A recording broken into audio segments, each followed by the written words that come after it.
선생님들 안녕하세요. 오늘도 아이들에게 책 읽어라. 독서가 중요하다라고 말씀하셨나요? 그런데 한번 생각해 봅시다. 아이들에게 책만 쥐어주고 알아서 읽으라고 하는 것은 망망대해에 돛담배 하나 띄워보내는 것과 같습니다. 어디로 가야 할지, 무엇을 봐야 할지 모른 채 표류하기 십상이죠. 하지만 선생님이 생각의 지도를 쥐어준다면 어떨까요? 아이들의 독서는 목적지를 향해 정확히 나아가는 멋진 크루즈 여행이 될 것입니다. 오늘 소개할 R, E, A, D 모델은 바로 그 독서 내비게이션입니다. 단순히 글자를 읽는 것을 넘어 사고력을 완성하는 4단계 프로세스를 통해 우리 아이들을 깊이 있는 탐구자로 만드는 비법, 지금부터 시작합니다. R, E, A, D 모델은 4개의 영어 단어 앞글자를 딴 것입니다. 첫째, R Recognize. 텍스트 속에 숨겨진 핵심 개념을 발견하는 보물찾기 단계입니다. 둘째, E Explore.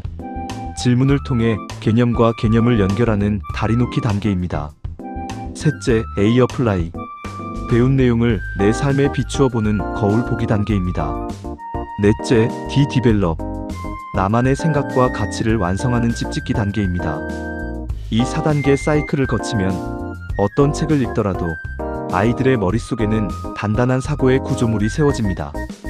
자, 그럼 가장 쉬운 예시인 토끼와 거북이로 각 단계를 실습해 볼까요? 첫 번째 단계, R Recognize, 인식입니다. 보통의 독서 수업은 여기서 멈춥니다. 누가 이겼니? 거북이요. 왜 이겼니? 토끼가 져서요. 이건 팩트 체크에 불과합니다. 아단계에서는 개념 안경을 씌워줘야 합니다. 얘들아, 거북이가 이긴 이 상황을 한 단어로 표현하면 뭘까? 아이들은 대답합니다. 끈기요? 성실함이요? 반대로 토끼에게는 자만이요? 게으름이요? 이렇게 구체적인 사건 팩트에서 추상적인 개념 컨셉트를 뽑아내는 것. 이것이 사고력 확장의 첫 단추입니다. 그럼 교실에서 어떻게 적용할까요? 질문을 바꾸세요. 토끼가 뭐 했어? 라고 묻지 마시고 이 이야기 속에 숨겨진 보석 같은 단어를 찾아보자라고 하세요. 아이들이 포스트잇에 노력, 방심, 꾸준함 같은 단어를 써서 칠판에 붙이게 하세요.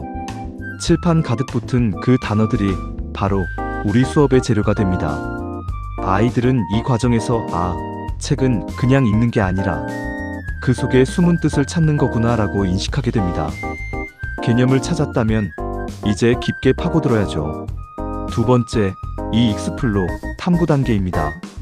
여기서는 질문이 가장 강력한 도구입니다. 찾아낸 개념 성실, 자만을 요리조리 연결해 보는 겁니다. 토끼는 왜 졌을까? 라는 질문을 자만심 개념은 1등인 토끼를 어떻게 무너뜨렸을까? 로 바꿔보세요. 만약 거북이가 성실하지 않았다면 결과는 달라졌을까?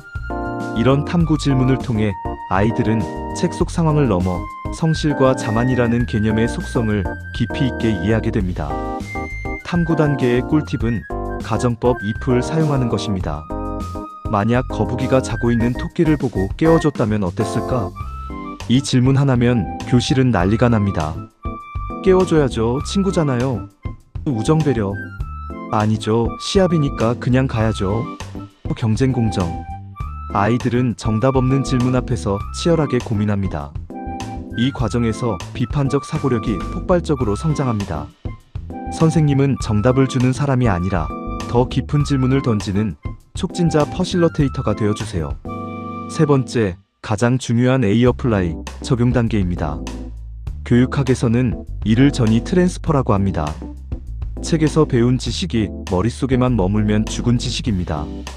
내 삶으로 가져와야죠. 얘들아, 너희들도 토끼처럼 자만해서 실수한 적 있니? 반대로 거북이처럼 느리지만 꾸준히 해서 성공한 적은? 아이들은 자신의 경험 수학 문제 풀기, 줄넘기 연습 등을 꺼내놓습니다. 책 속의 거북이가 교실 안에 나로 변하는 순간입니다. 적용 단계는 구체적일수록 좋습니다. 앞으로 성실하게 살자는 다짐은 약합니다. 대신 내가 수학 문제를 풀다가 포기하고 싶을 때 거북이를 떠올리며 한 문제만 더 풀겠다라고 쓰게 하세요.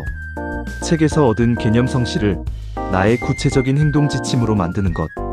이것이 독서를 통해 인성교육과 생활지도까지 해결하는 R, E, A, D 모델의 힘입니다. 마지막 단계 D 디벨롭 생성입니다.